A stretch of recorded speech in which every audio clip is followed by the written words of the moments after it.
Salut à tous et bienvenue sur Eric Studio Jeux de plateau. On se retrouve pour la suite de notre partie d'Arceis, le joyau du culte, qui me paraît être un excellent jeu d'Antoine Boza. En tout cas, je m'amuse beaucoup et j'ai très envie de continuer cette partie. Alors on y va. On avait précédemment terminé le tour. On avait nettoyé ces pièces-là. On avait réussi à fouiller, à obtenir notamment une amulette anti-scarabée, qui est maintenant dans la poche, non même pas, c'est dans la poche, ouais, dans la poche de Robert. On entame un nouveau tour, donc c'est à Rebecca de jouer. Vous savez que à chaque début de tour, on doit lancer un dé pour voir si le destin enserre petit à petit nos aventuriers. Une fois encore, on pose un jeton destin sur la carte de profanateur. Rebecca ne se sent pas très bien là dans ce lieu. Elle a vraiment la sensation de faire quelque chose de mal. Pourtant, c'est pas quelqu'un qui réfléchit beaucoup. Quand elle est dans l'action, j'entends. C'est quelqu'un d'instinctif. Mais là, elle ne se sent pas bien. Elle perçoit des vibrations qui la dérangent. On va réinitialiser les plateaux de nos personnages. Alors, on se souvient que Rebecca était quand même bien égratignée. Robert aussi. Donc, attention à cet aspect.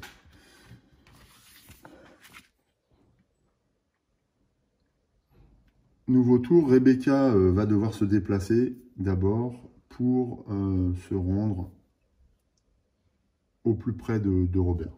Donc elle dépense une action pour faire ça. Alors, dans l'absolu, elle pourrait se déplacer de 2 grâce à son plan, puisqu'elle a déchiffré un parchemin, mais ça ne va pas lui être d'une grande utilité, puisqu'elle est arrêtée par cette porte fermée. Deuxième action de Rebecca, à moins qu'elle utilise sa capacité pour laisser une action à Robert. Ben, je pense que c'est ce qu'elle va faire. Parce qu'en plus, Robert a le fouet, donc c'est Robert qui va devoir ouvrir cette porte. Et il aura 2 actions après pour s'aventurer dans cette immense salle dont on connaît l'existence grâce au plan que détient Rebecca. Ça, j'aime bien. Vraiment, là-dessus, on voit qu'il y a déjà quelque chose qui se met en place au niveau du scénario. Tout concorde. On est vraiment sur un travail chirurgical de ce point de vue-là. Mais c'est toujours le cas dans les jeux d'Antoine Boza. Robert Pierce a 3 actions. Ça va être intéressant. Alors, Robert Pierce a 3 actions. Donc, Rebecca s'écarte. Robert réfléchit 2 secondes et il procède à une fouille pour ouvrir cette porte. Cette porte, eh bien, il déverrouille. On défausse ce jeton et on récupère la carte correspondante. Alors, c'était ce symbole-là. Alors, attention, de nouveau, spoil. Je répète, spoil. Et on tourne cette carte. Qu'est-ce qui se passe? Les murs peints de la salle racontent la destinée d'une dynastie inconnue. Mais vous ne pouvez pas vous y attarder. Dans la pénombre, vous parvient le cliquetis familier d'une nuée de scarabées mécaniques. Plus inquiétant encore, vous distinguez au fond de la pièce l'imposante silhouette de ce qui semble être un scorpion démesuré. Oh la vache, qu'est-ce que c'est que ça? Alors, un scorpion... Qu'est-ce que c'est ça? C'est ça le scorpion?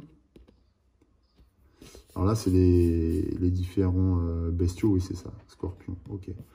Donc on a pas mal de scarabées, on a 6 scarabées et un scorpion. Moi, je sors tout ça du blister et puis j'installe ça dans la salle. Il va falloir tirer une nouvelle carte d'un nouveau type d'ennemi de scorpion. Ok, bon, je sors les figurines et puis on va tirer la carte scorpion. Voilà, donc ça fait déjà un sacré comité d'accueil en termes de scarabée. Et puis, eh bien, au fond de la pièce là-bas, on a juste ce truc énorme là. C'est bien ça, hein, un scorpion. Et j'ai rien trouvé d'autre dans la boîte, donc je présume que c'est effectivement ça.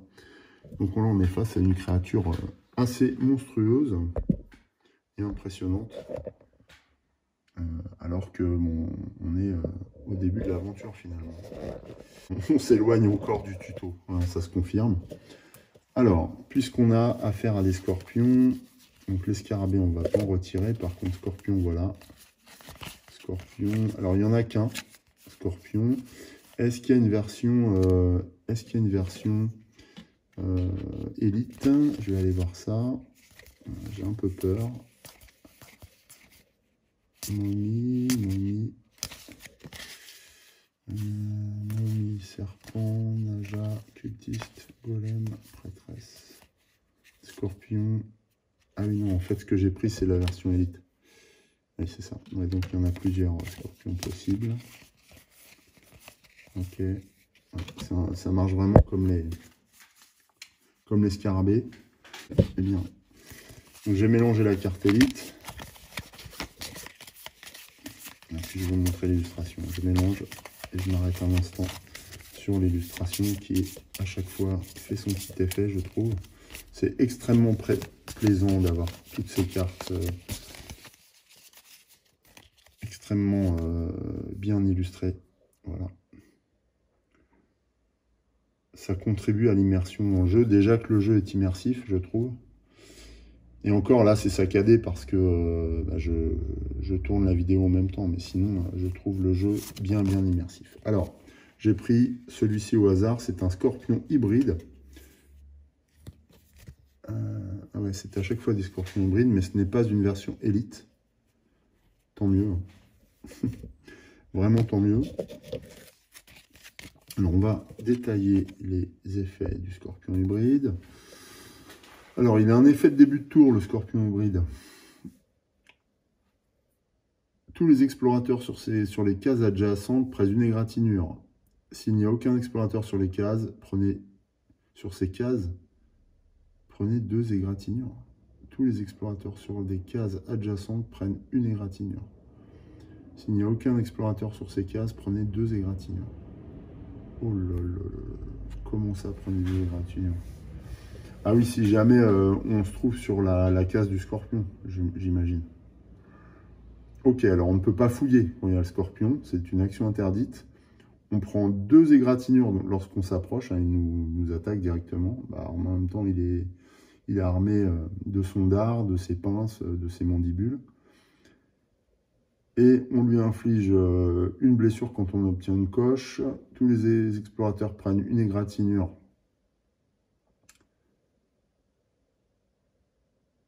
Quand on obtient un point d'exclamation, on prend 2 égratignures sur un échec. Le scorpion a 4 blessures. Voilà.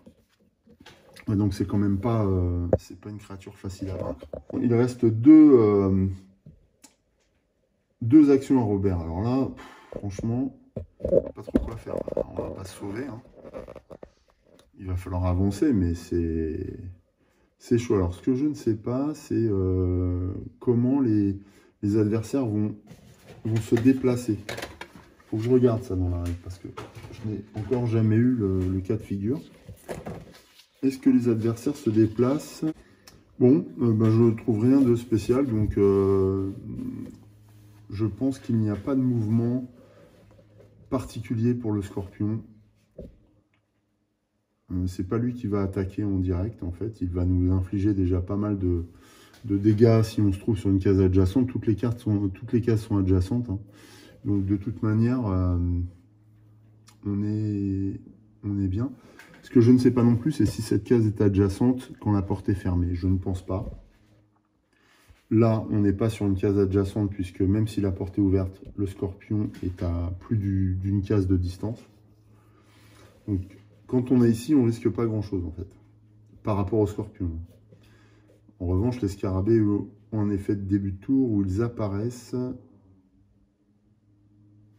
sur chaque case de votre salle. Si je reste là, dans la mesure où il y a des scarabées présents sur cette salle, j'ai des scarabées qui vont apparaître également dans la salle D. Oh là là là là. Sur chaque case. Donc, un ici et un par salle si je suis dans cette case-là. Alors attention. Ah oui. Comment je vais faire ça, moi? Alors là, franchement, je ne sais pas trop quelle partie prendre. Il y a énormément d'adversaires, là. Donc, que faire? Il y a beaucoup de jetons de fouille. De toute façon, maintenant que la porte est ouverte, il va falloir faire face. Hein. Mais là, à 2 joueurs, ça me paraît compliqué. Hein. comment faire? Alors, il reste 2 actions à Robert. Alors, grâce à son amulette, il peut effectuer une action fouille sans subir le malus adversaire des scarabées. Ouais, donc s'il fouille, il ne prend pas d'égratignure. Par contre, s'il rentre, il prend une égratignure par scarabée sur sa case. Bon, bah, c'est ce qu'il va faire. Il va rentrer, deuxième point d'action. Troisième point d'action, il va combattre. Combattre, eh bien, ça consiste...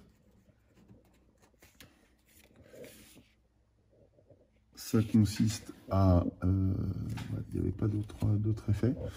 Ça consiste à lancer 2 dés de combat pour Robert. Donc on y va. Oh, il obtient 2 coches. Voilà. Son expérience a parlé encore. Il élimine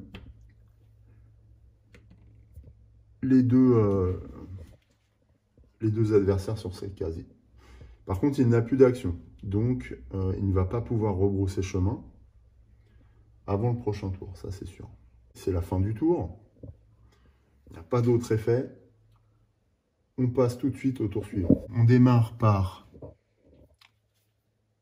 les effets de début de tour. Donc, parmi eux, Rebecca doit jeter un dé de combat pour voir si le destin est mis. Le destin... La corde du destin se resserre toujours plus fort autour du cou de Rebecca, décidément.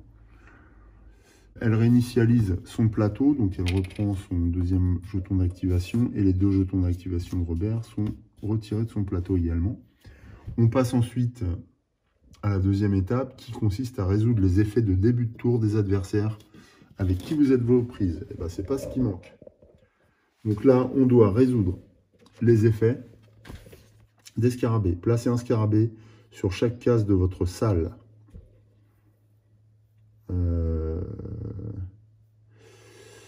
Ouais, ok.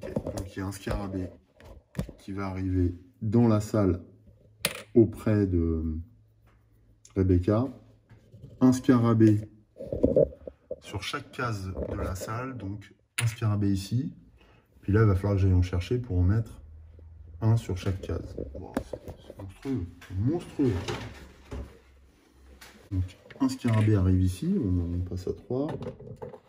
Un autre à côté du bestiau, là, du scorpion, et enfin un troisième à l'est.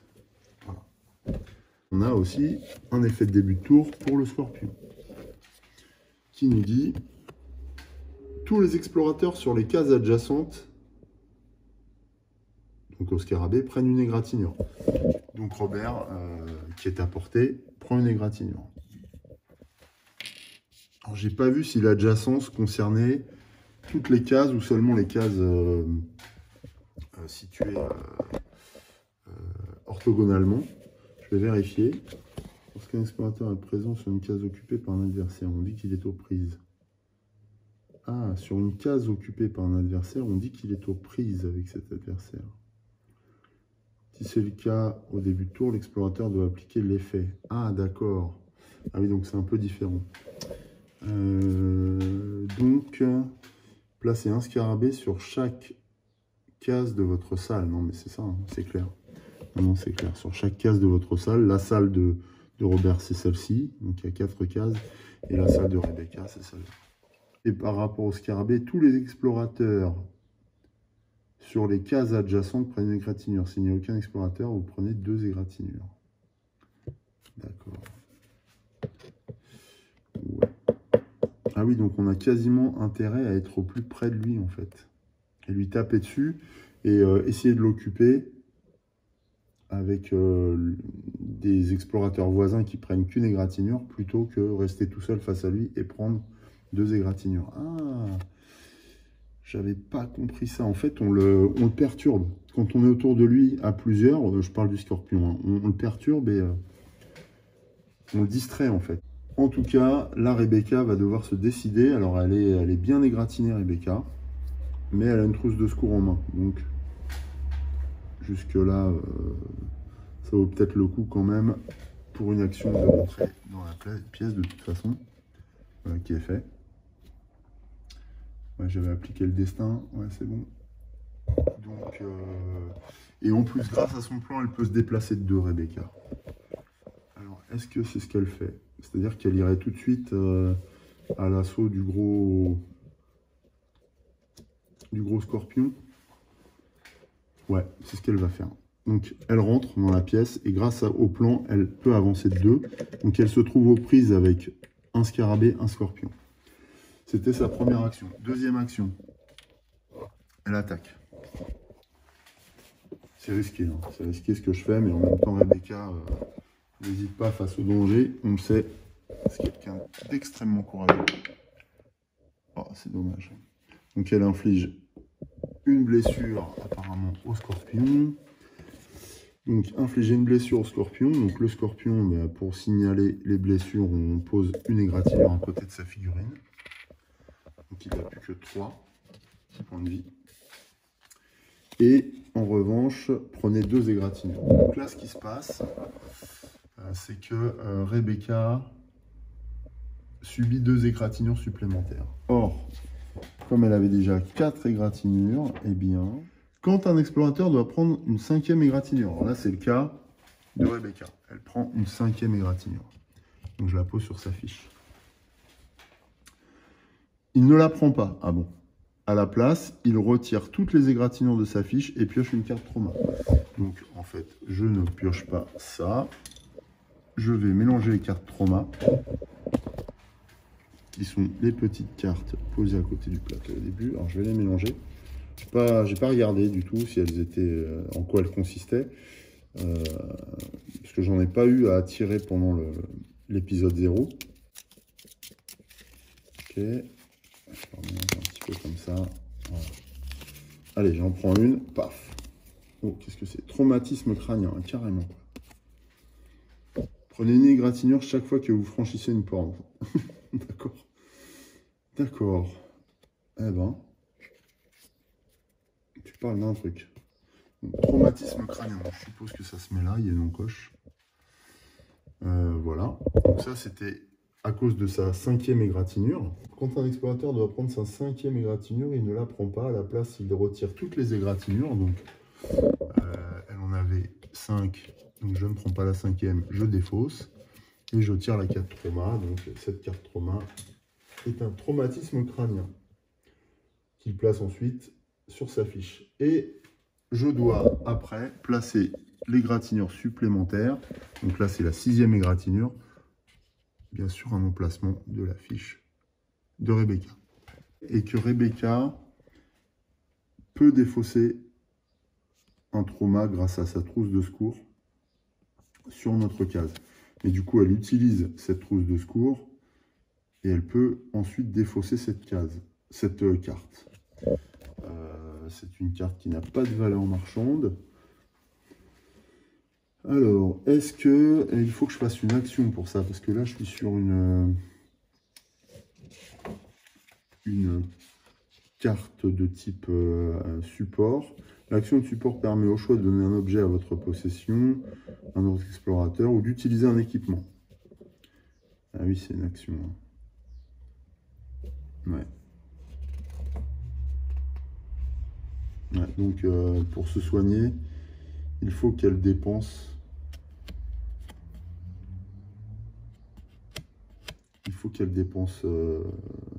une action. Donc, c'est pas maintenant.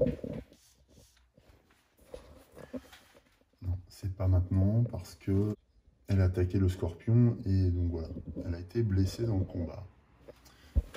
Déplacement et attaque. Ok, donc elle s'est pris un choc à la tête. Mais alors, combien on cumule d'égratignures comme ça et de traumatismes? L'égratignure, c'est fait par plusieurs jetons d'égratignure. Les traumas sont des cartes qui vont venir handicaper l'explorateur. 6 types. L'explorateur peut avoir un trauma et un équipement associé à la même action. Si l'explorateur pioche une carte trauma de type qu'il possède déjà, il la replace sous la pioche et prend la place d'un jeton destin. Soin des traumas.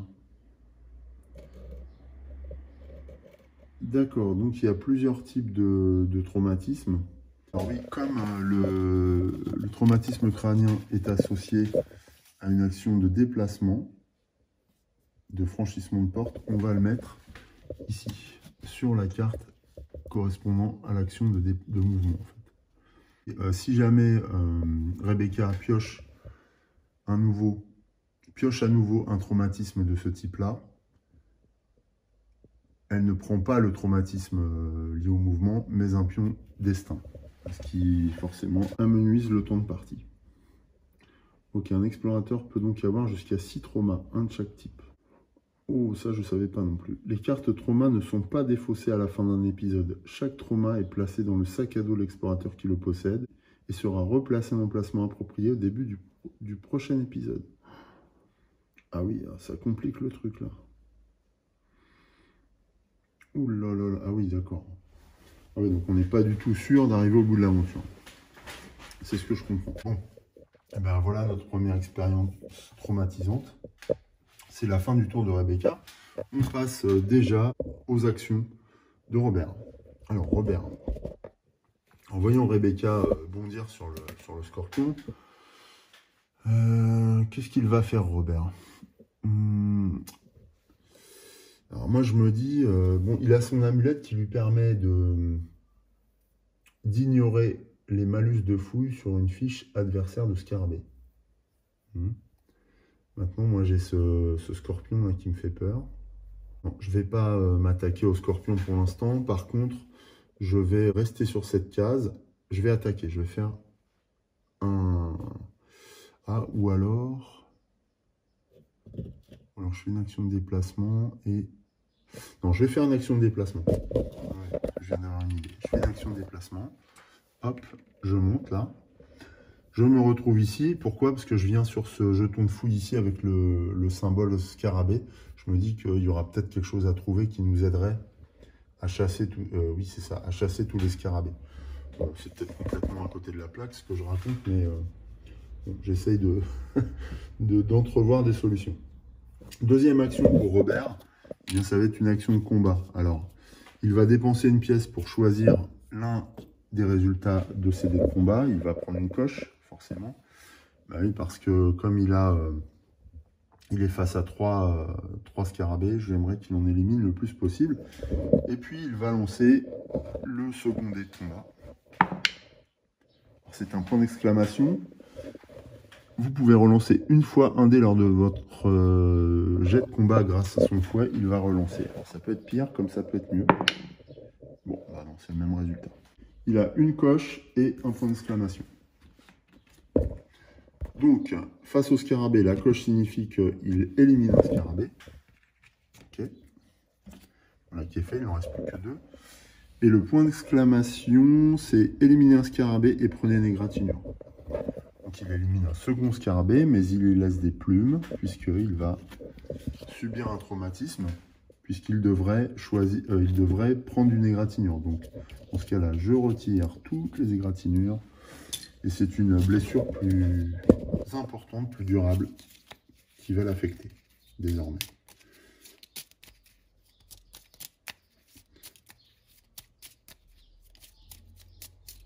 Alors on sent bien la malice d'Antoine Bauza, hein, qui nous propose des jeux toujours assez difficiles. Ce qu'on est en train de percevoir là maintenant, parce qu'on voit bien que nos personnages, même s'ils avancent, ne sont pas du tout dans une situation facile. Si vous êtes le seul explorateur sur votre case au début de votre tour, vous ne pouvez effectuer qu'une seule action durant ce tour. Autophobie. Oh la vache.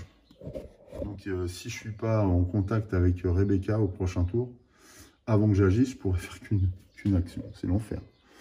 Ce type de trauma, je suppose que je le mets là, parce que c'est pas... Ouais, c'est lié au tour de jeu, c'est pas lié à une action, pas vraiment. Je ne pense pas. Regardez. Ah, il y a pas mal de petites règles annexes quand même. Ça doit doit être dans traumatisme. Ouais, c'est ça. Les traumas noirs apportant un handicap d'un autre type. C'est un trauma noir, non. Les traumas gris. Si, c'est un trauma noir, ouais. Avec le fond vert comme ça. C'est un trauma noir. Donc c'est un autre type. Qu'est-ce qu'ils ont de particulier?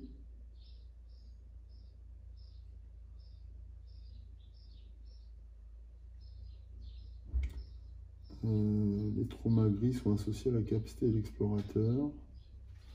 Les traumas noirs apportant un handicap d'un autre type. Ouais, donc je pense qu'on le met là, hein, tout simplement. Ok, bon. Ouais, bah, ils ont réfléchi à tout un panel de mésaventures qui nous arrivent. C'est bien. C'est bien, ça varie les plaisirs. C'est vraiment, je trouve, le gros point fort du jeu, c'est qu'on ne sait jamais à quoi s'attendre. C'est terrible, hein. Alors qu'on a peu d'action, il se passe plein de choses, quoi. Ok. Eh bien, le tour de Robert est fini, hein. Du coup, il a réalisé ces 2 actions. Donc, il ne peut rien faire de plus. C'est une fin de tour. Et on passe tout de suite à la suite. Rebecca, la profanatrice, va devoir lancer un dé. Je vais chercher la piste pour éviter de faire l'essuie-glace avec la caméra. Voilà. Elle va lancer son dé de destin. Oh, j'y crois pas. C'est encore un jeton destin. Là, on entame le 2e paquet. Je crois qu'on l'avait déjà entamé. Ouais. Il nous reste 18 jetons de destin. C'est assez horrible. C'est déjà 5 jetons de destin qui arrivent sur cette carte. On réinitialise leur plateau. Et on va passer, évidemment, aux effets de début de tour des adversaires. Effet de début de tour des scarabées. Placez un scarabée sur chaque case de votre salle. Je suis en train de me demander si le nombre de figurines signifie... Donc là, il en faut 2 encore. Signifie le nombre maximum de créatures ou si le fait de ne plus pouvoir ajouter de créatures a une conséquence. Je vais regarder ça parce que je vais bientôt tomber en panne de scarabée. Donc là, je dois en mettre un ici aussi et enfin un ici. Voilà pour les effets de début de tour des scarabées. Donc là, bon, je vois pas trop comment on peut s'en sortir en fin de compte. C'est assez flippant.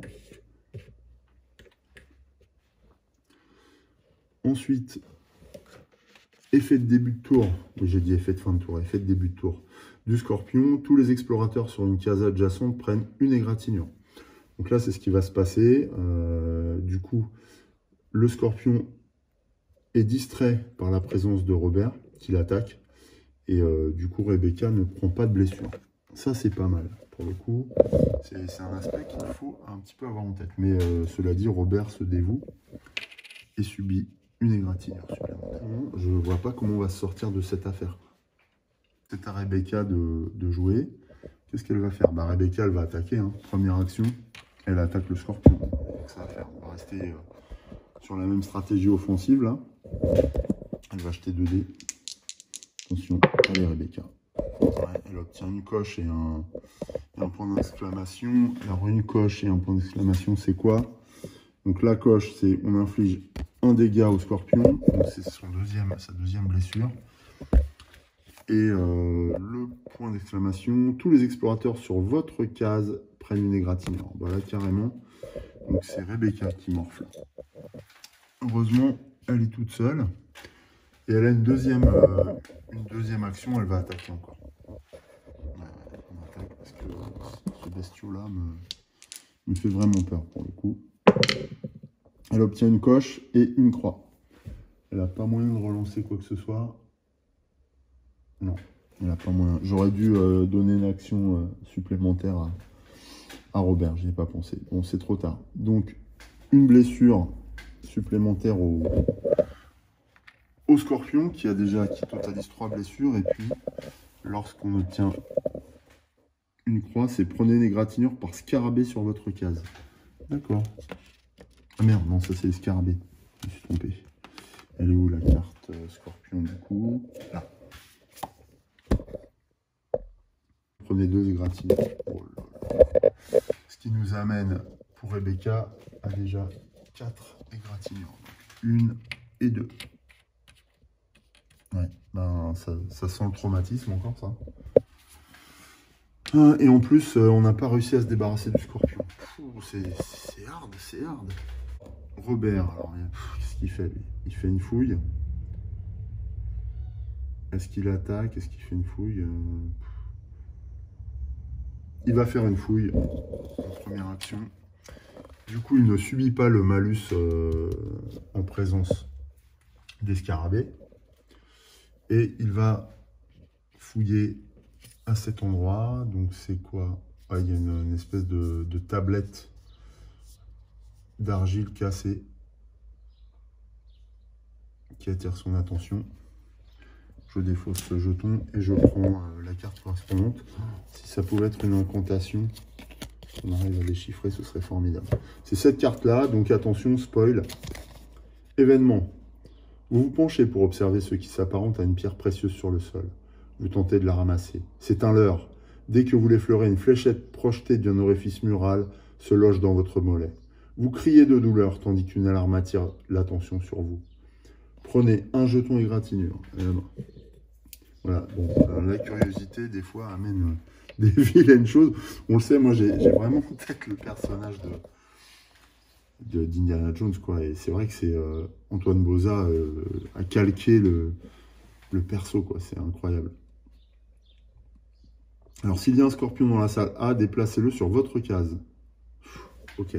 Donc, il y a un scorpion et celui-ci fonce attiré par le mouvement là sur Robert. Et ben, donc voilà pour la fouille. Donc à cause de l'autophobie, Robert n'a pas 2 actions. Donc on est à la fin de son tour alors que celui-ci est chargé par le scorpion qui a 3 blessures. Et du coup, eh bien la carte du scorpion n'est pas retournée. Hein, par contre. On va passer à un tour suivant, tour qui s'engage mal, hein, puisqu'on a encore pas mal de créatures sur nous, et ça va continuer encore à s'intensifier. Donc, nouveau tour. Alors, nouveau tour, eh bien, on commence par Rebecca. Et Rebecca, toujours aux prises avec le destin, va lancer un dé de combat pour savoir ce qu'il en est. Attention, je lance. Hop. Non, cette fois, le destin ne nous la poursuit pas. On va appliquer les effets de début de tour de nos adversaires. Alors, effet de début de tour, placez un scarabée sur chaque case de votre salle. Donc là, c'est 4 scarabées qui arrivent. Alors, j'ai vérifié dans la règle. La quantité de figurines par case est seulement limitée par la quantité de figurines disponibles dans la boîte. Si une carte vous invite à ajouter des figurines et qu'il n'y en a plus assez, placez-en autant que vous pouvez, pardon. Donc, eh bien, moi j'ai quasiment installé tous les scarabées. Ouais, il en reste un. Donc, on va pas en ajouter encore 50. On va en ajouter un. Alors, je ne sais pas où on va l'ajouter par contre. Non, c'est pas indiqué. Donc, je vais... comment je vais faire ça? Pour savoir où le bestiau apparaît. Je vais le placer à côté de Rebecca, disons. Puisque c'est elle qui joue en premier. Je ne sais pas trop là, de toute façon. Je ne sais pas comment répartir les nouveaux scarabées. C'était mon dernier scarabée dans la boîte, donc je n'en ajoute pas plus. En revanche, l'effet de début de tour du scorpion va s'appliquer. Tous les explorateurs sur la case adjacente prennent une égratignure. Donc là, eh bien, c'est Rebecca qui prend une nouvelle égratignure. Donc ce sera une 5e égratignure, ce qui va provoquer envers elle un nouveau traumatisme. Je défausse toutes ces égratignures. Et malheureusement, elle pioche un nouveau trauma. Attention, qu'est-ce que ça va être? Genou disloqué. Oh là là, vache, mais qu'est-ce que c'est que ça?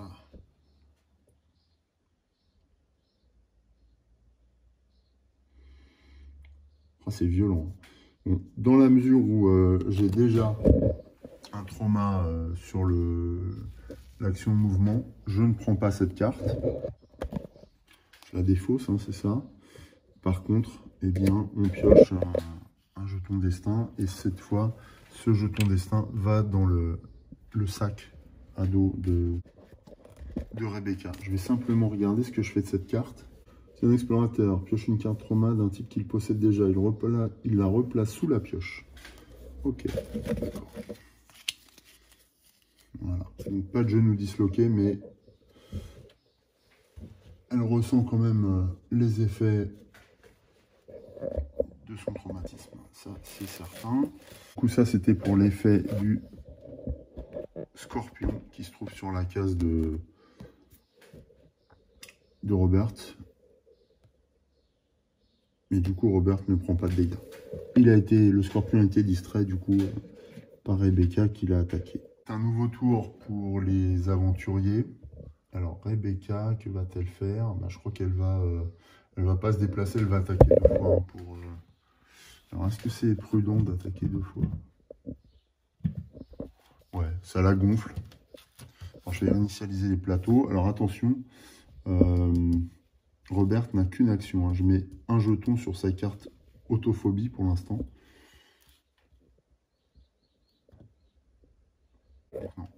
Elle va combattre sa première action. Elle va combattre les scarabées présents. Donc elle va jeter 2 dés. Je vais mettre là la piste. Elle va lancer 2 dés. Allez. Ouf.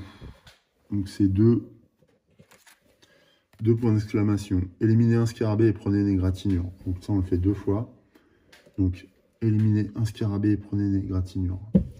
Donc pour 1 point d'exclamation, elle élimine un scarabée et prend une nouvelle égratignure. Pour le 2e point d'exclamation, elle élimine un 2e scarabée et prend une nouvelle égratignure. Ouais, le combat était âpre. Voilà ce qui termine cette première action. Ce que je ne sais pas, c'est si on peut faire plusieurs fois la même action. Tiens. Il me semble que oui, il n'y a pas de... J'ai pas vu de contre-indication, je ne me suis pas posé la question en fait, mais je me dis que dans l'entrée, on n'a pas le droit. Dans le monde tour, un explorateur, première phase regroupe, dans laquelle l'explorateur peut effectuer des actions. Alors, cette phase principale tourne explorateur. Alors, cette phase, l'explorateur peut réaliser jusqu'à 2 actions dans l'ordre de son choix, identiques ou différentes. Ouais, donc c'est bon. On peut, donc là, elle peut attaquer 2 fois éventuellement. Mais elle ne va pas le faire. Non, elle ne va pas le faire. Elle va plutôt donner une action à Robert, qui en a bien besoin, puisqu'il a l'autophobie qui le paralyse partiellement.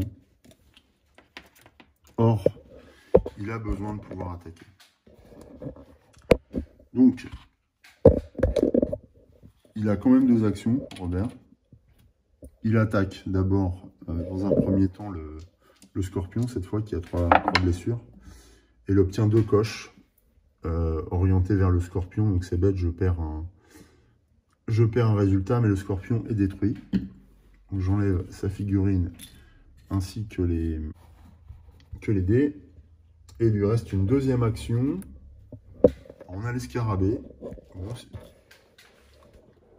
Les scarabées, ils arrivent dans notre salle, mais ils ne nous attaquent pas. Donc voilà. Ils m'empêchent de bouger. Ah, ça, je ne l'ai pas pris en compte quand j'ai fait bouger mes explorateurs, je crois. Ils auraient dû se prendre des égratignures. Hein. Ouais. Ouais, je suis en train de penser. Ouais, donc, en fait, notamment, j'ai oublié ça tout à l'heure. Quand Rebecca est arrivée ici, elle a traversé. Elle aurait dû se prendre 2 égratignures. Donc je vais les mettre maintenant. C'est pas grave. De toute façon, bon, ouais, voilà, quel que soit le timing, elle risque de prendre un traumatisme, donc c'est pas trop gênant. Pareil pour Robert, s'est déplacé alors qu'il y avait des scarabées sur sa case. Ouais, prenez 2 égratignures. Donc Robert prend également 2 égratignures. Il a son amulette qui lui permet de fouiller sans être inquiété par les scarabées. Il va dépenser cette 2e action pour fouiller. Et ainsi, regarder de plus près. Eh bien, c'est une dépouille, la dépouille d'un ancien explorateur ou d'un pilleur. Et donc, on va aller chercher une carte correspondante. Alors attention, spoil, puisque je vais dévoiler une nouvelle carte avec le symbole croix de vie. Voilà, celle-là. Ok. Donc je répète, spoil. C'est un événement. Le cadavre semble récent. C'est un homme vêtu d'une longue toge et dont le corps est recouvert de tatouages rituels, comme le cavalier qui vous a amené jusqu'ici. Donc intriguant. Lancez autant de dés d'investigation qu'il y a d'explorateurs dans cette salle et cochez le journal. Donc nous sommes 2 explorateurs. Donc on va lancer 2 dés d'enquête. On obtient, alors c'est bien, on obtient une combinaison. Voyons ce que ça nous permet de cocher. Et oui, on a des indices petit à petit que l'on peut collecter. Donc c'est torche et loupe. Et indice, torche et loupe. Donc on va pouvoir cocher ici une de ces cases. On va pas s'en priver. Voilà. Ok, c'est fait. C'est intriguant tout ce qu'on voit dans ce lieu. Donc l'action de fouille de Robert est terminée, ce qui met fin à cette carte que je défausse. C'est pas une carte qui a un effet durable. Tour suivant. On connaît maintenant la musique. Rebecca doit faire face à l'avenir. Ok, c'est une coche. On initialise tous les plateaux, donc elle récupère ses 2 jetons d'action, lui aussi, mais attention, il en a toujours un sur autophobie. Ouais, comme il est tout seul sur sa case, il ne peut pas faire 2 actions. J'ai oublié de retourner la fiche du scorpion, voilà, qui ne s'applique plus. Par contre, il y a un grand nombre de scorpions, donc forcément, de scarabées, donc forcément,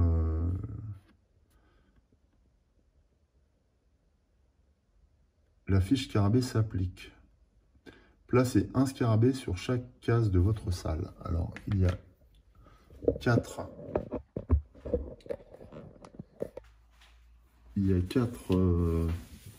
cases. Je n'ai plus de scarabée. Ah si, il y en a 2. Donc je peux en mettre 2. 1. Ouais, alors je commence toujours par Rebecca. 1 et 2. Je me dis qu'ils vont vers les aventuriers. Et est-ce que je dois piocher des jetons destin ou pas? Quantité de figurines, t'as ajouté qu'il n'y a plus, placez-en autant que vous pouvez. Donc c'est bon. Ok, non, il n'y a pas de jetons destin à prendre. On peut maintenant réfléchir aux actions de nos aventuriers. Alors Rebecca. Alors pour une action, elle va déjà utiliser sa trousse de soins. Donc, utiliser sa trousse de soins comme action de soutien, de support. Défausser un trauma par explorateur sur votre case. Donc, elle peut retirer son traumatisme crânien, là. Est-ce que c'est une bonne idée, ça? Non, elle ne va pas faire ça. Parce qu'en fait, le traumatisme crânien, ça n'empêche pas de bouger. Alors que le genou disloqué, là, on l'a vu, c'était vraiment embêtant. Il fallait se faire aider d'un autre aventurier, donc c'est quand même plus contraignant. Donc je vais rester comme ça. Elle va combattre les bestioles pour sa première action. Voilà. Donc elle lance 2 dés de combat.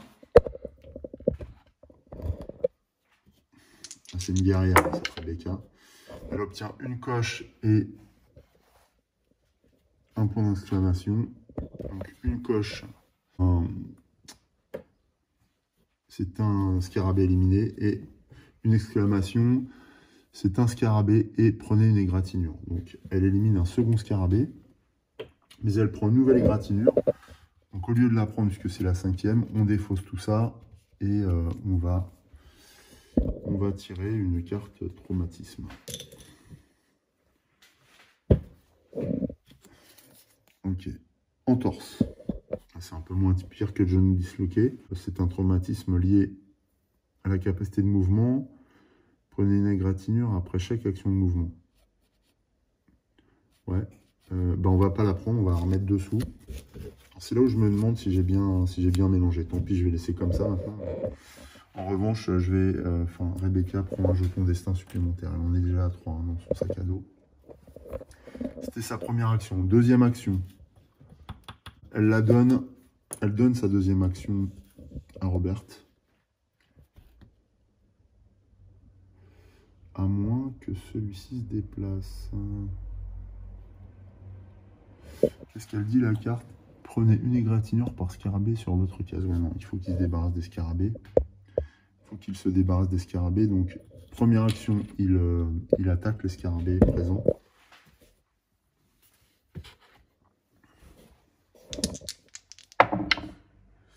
Mince. Alors, il va dépenser une pièce pour relancer ce résultat-là.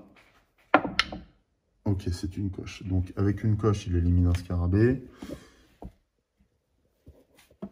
Et avec un point d'exclamation, il élimine un scarabée et encaisse une nouvelle égratignure. Donc, lui, c'est sa 5e égratignure également.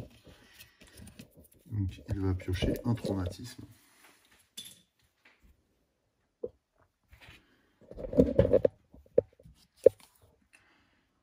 Et donc, c'est une malédiction. Alors, si vous piochez un autre trauma de support, prenez 2 jetons destin au lieu d'un. Oh la vache, ah ouais, c'est vraiment gros. Donc, je vais le mettre là, le trauma. Ah oui, c'est vraiment méchant. Il lui reste une action. Il va attaquer... Enfin, il lui reste une action parce que donc Rebecca lui en a donné une. Il va attaquer le dernier scarabée. Tout simplement. Ça me fait peut-être perdre, c'est peut-être pas optimal, mais tant pis. Ok, une coche, donc il élimine le dernier scarabée de sa case. Et le deuxième dé n'est pas utilisé. Ce qui met fin à son tour. Voilà. Bien, alors il y a toujours tout un tas de scarabées partout. Hein. Mais j'aimerais bien qu'il se déplace sans prendre trop de blessures, quoi. Donc il va falloir que je joue un peu des coudes. Donc c'est Rebecca qui doit toujours assumer son statut de profanatrice. On va jeter un dé ici. C'est une coche, donc il n'y a pas de problème. Elle peut réinitialiser ses actions et ceux de Robert. Elle a 2 actions, Rebecca. Elle va faire une action de fouille d'abord, en dépensant un jeton. Je vais accélérer un petit peu maintenant. Alors, qu'est-ce qu'on récupère? On a le choix. Soit Rebecca fouille le cadavre, encore un, soit elle fouille dans les objets. Je pense qu'elle va fouiller le cadavre.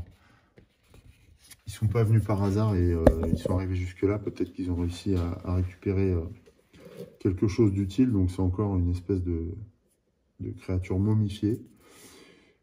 Je vais chercher la carte équivalente. Allez, voilà. Donc attention, spoil de nouveau. Oh, œil d'Anubis. Ah bah très bien, ça j'ai le nom. C'est une relique. À la lueur de votre torche resplendit un œil au contour d'or, non loin du corps sans vie d'un homme en toge. Vous frissonnez lorsque vous effleurez le bras tatoué du mort pour ramasser le bijou. Si vous êtes impressionné par sa finition, vous vous sentez mal à l'aise quand vous le regardez trop longtemps. Quand vous obtenez cette carte, lancez 2 dés d'investigation et cochez le journal. D'accord, il n'y aura pas d'autre effet que ça. Par contre, c'est un objet relique, donc je vais pouvoir le garder dans mon sac à dos. Alors, je peux lancer 2 dés d'investigation. C'est bizarre ce mal-être qui m'étreint depuis le début de l'aventure quand on parle de Rebecca. Allez, yes, on a 2 résultats différents. Est-ce que ceux-ci nous permettent d'avancer dans notre enquête? Oh, alors, voyons. Donc on est sur, je ne sais pas si vous voyez là, ouais, on est sur une loupe et un engrenage. Une loupe et un engrenage, oui, ici. Voilà, une deuxième coche. On avance. L'œil d'Anubis est mis dans le sac à dos de notre amie Rebecca, qui est une exploratrice aventure, une archéologue certainement, une aventurière absolument. Deuxième action, qu'est-ce qu'elle fait? Elle donne son action à à Robert pour lui permettre de la rejoindre. Et du coup, il pourra fouiller. Ouais, c'est ça. Elle va donner sa deuxième action à Robert. Ce qui met fin à son tour. Donc c'est à Robert maintenant. Première action, il se déplace. Il n'y a pas de scarabée sur sa case, donc il peut avancer sans prendre d'égratignure. Il n'y a pas de scarabée non plus ici, donc il ne prend aucune blessure. Ça, c'est bien. Deuxième action, il fouille. Il s'intéresse aux objets qui jonchent le sol. Et donc, on va aller chercher une carte, attention, spoil, une carte avec la tête de serpent. Oh, alors, qu'est-ce qui va se passer? Donc, je répète, attention, spoil. Événement. Ces vieilles bandelettes n'ont pas eu le temps de servir à des embaumements et sont restées en très bon état. Finalement, elles seront utiles aux vivants, à vous tout particulièrement. Tous les explorateurs défaussent une égratignure. Oh. Ah mince, malheureusement j'en ai pas. Ah non. Ah, pas de bol. Ensuite, lancer un dé d'investigation par explorateur n'ayant pas d'égratignure et cocher le journal. Bah, alors, oui, bon, heureusement. Ah, ça c'est bien fait. Elle est bien pensée cette carte parce que, bon, de prime abord on est déçu, mais en fait après on a on a une vraie compensation. Si on est totalement soigné, eh bien on peut récupérer des indices. Donc ce qui est vachement bien, on peut se consacrer à l'enquête. En plus thématiquement ça marche bien, donc je vais lancer 2 dés. 2 dés d'enquête pour essayer d'obtenir une nouvelle coche. Alors à ce jeu, il ne faut pas faire de double, hein, vous l'avez compris. Aïe, ah ouais mais mince. Bon, bah, je vais rien obtenir du tout puisque j'ai obtenu un échec. Mince. Bon, tant pis. On ne trouve rien de plus. C'est la fin du tour. Alors, je suis en train de me demander si je mets fin à cet épisode parce que je me rends compte que cette aventure prend un peu plus de temps que prévu. Je vais regarder le temps cumulé là sur le deuxième épisode, voir si ça vaut le coup que je le mette en ligne ou pas. Et puis, en fonction de ça, soit je poursuivrai, soit je vous dirai au revoir. Je regarde tout de suite. Bon, j'ai regardé, je suis déjà à plus d'1 heure, donc je vais arrêter ce second épisode maintenant. Simplement pour continuer les constats liés à ce second épisode de l'aventure proposée dans le jeu Arceus. L'aventure continue de s'intensifier, on est toujours surpris par ce qui se passe, par les événements, par les découvertes. Et ce qui est sûr, c'est que je ne vois pas le temps passer en fait. J'ai dû vérifier la durée de mes rushs là pour me rendre compte que j'avais déjà joué à peu près 1h30 en tout. Donc avec le montage, avec les coupures, etc., je serais peut-être sur une durée un peu inférieure. Ce qui est sûr, c'est que moi, je ne vois pas du tout le temps passer. En même temps, l'intensité de la partie augmente à fur et à mesure qu'on avance. Je commence aussi à ressentir les effets et le poids du mystère qui enveloppe l'aventure. J'ai de plus en plus envie d'obtenir des coches pour avancer et pour découvrir là ce qui va se passer, quoi. Parce que tous ces événements, je ne sais pas ce qui se passe quand on les déclenche. Et d'ailleurs, je ne sais même pas ce qu'on déclenche exactement.